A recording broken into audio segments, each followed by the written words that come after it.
Ladies and gentlemen, all protocols observed, it is a pleasure to join you in the celebrations of the 4th African Day of Standardization being held during the 22nd ARSO General Assembly events in the historic city of Arusha, Tanzania, under the theme, The Role of Standardization in Women's Empowerment and Development Towards Agenda 2063.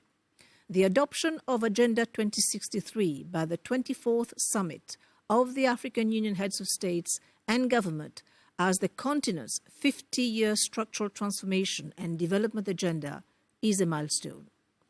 It is a milestone because of its aspiration for an Africa where development is people-driven, unleashing the potential of women and youth.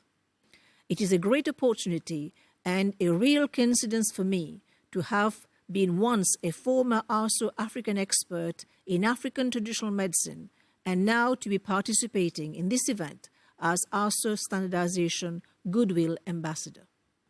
This African Day of Standardization has been set aside to commemorate the birth of ARSO in 1977 with the view of promoting trade facilitation and economic development in Africa.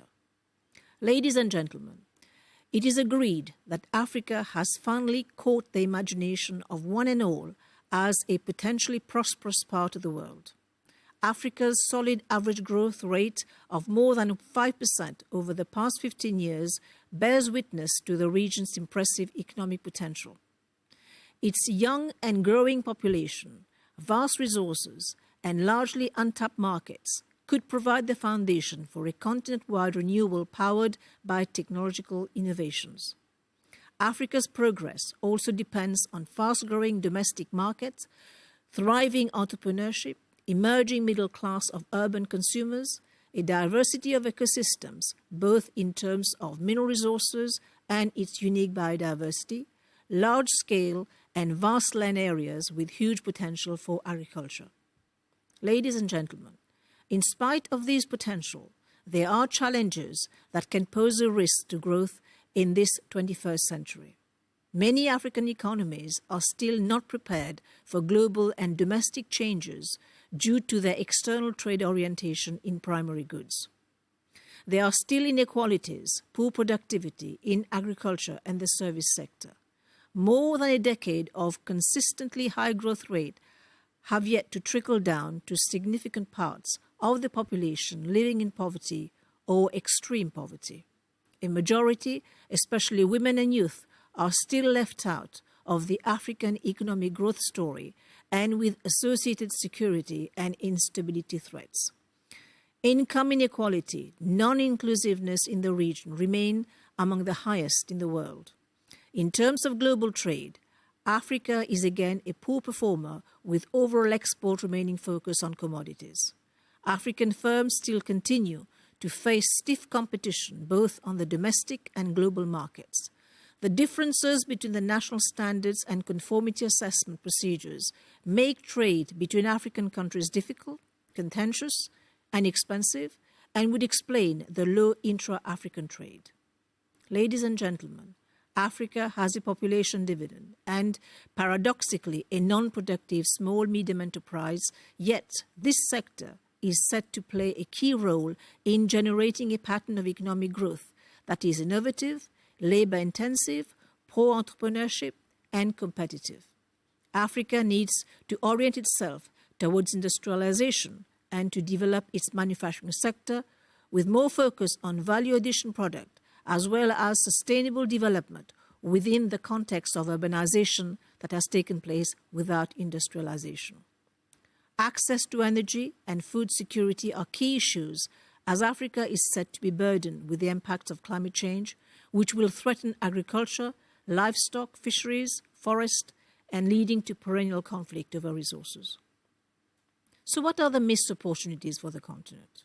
There is consensus that a functioning international system requires a high degree of integration with a focus on trade facilitation, that is, removal of barriers to trade and harmonization of policies, better understanding of the role of standardization, improve infrastructure so as to build an integrated region will all help to enhance Africa's competitiveness and growth in line with Agenda 2063.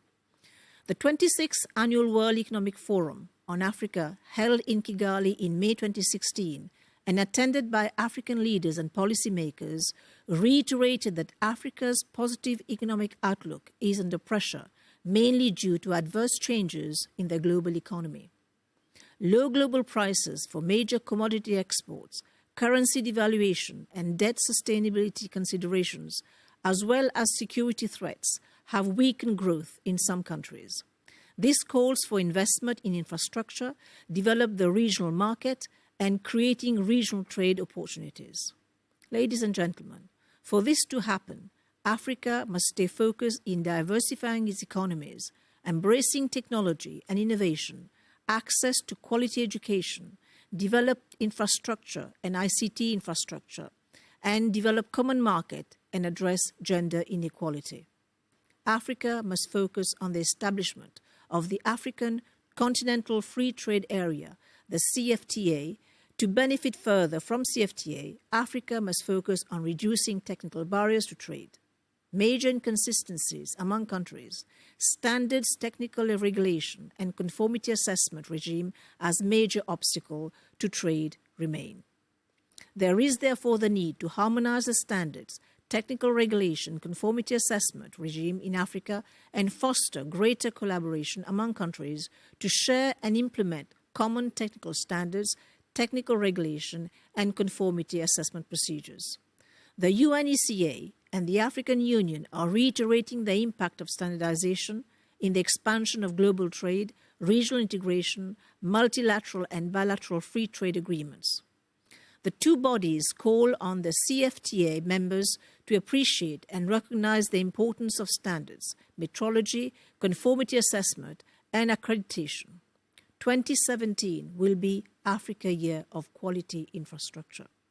Ladies and gentlemen, I note with delight the various initiatives which have been undertaken at the continental level to champion stronger quality infrastructure in Africa and where ARSO is playing a key role.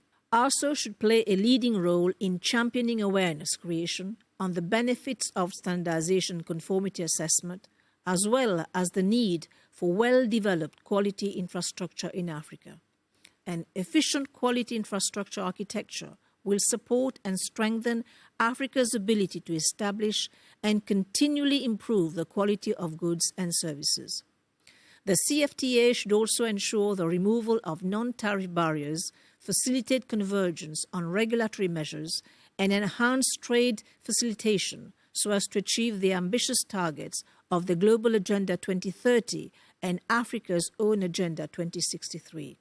Ladies and gentlemen, in conclusion, we must appreciate that Africa's inclusive and sustainable growth can only happen when Africa's mothers and girls' talents are valued, as they account for more than 50% of the population and remain an untapped resource. We must not lose focus on the link between standardization and greater industrialization, manufacturing, value addition and diversification, revolution of the SMEs and agricultural sector, trade and export competitiveness, as well as sustainable economic development.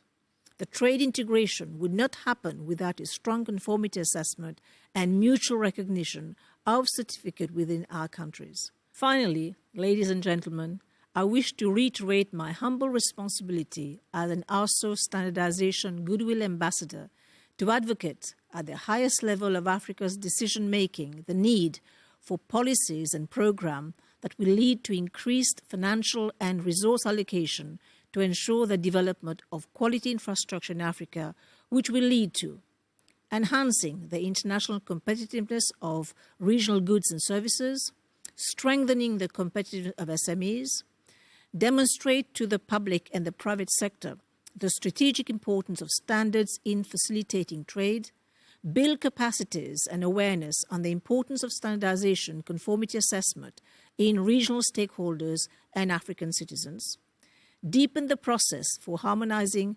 standards and to promote integration, improve market access and facilitate trade driven by African needs, provide practical information on technical requirements, regulation standards, acceptable tests and certificates, facilitate the establishment of internationally recognized standardization, quality testing, calibration, inspection, and certification systems in Africa. Once again, I would like to send my apologies to ARSO members for not physically attending the ARSO General Assembly and reiterate my support to the ARSO agenda.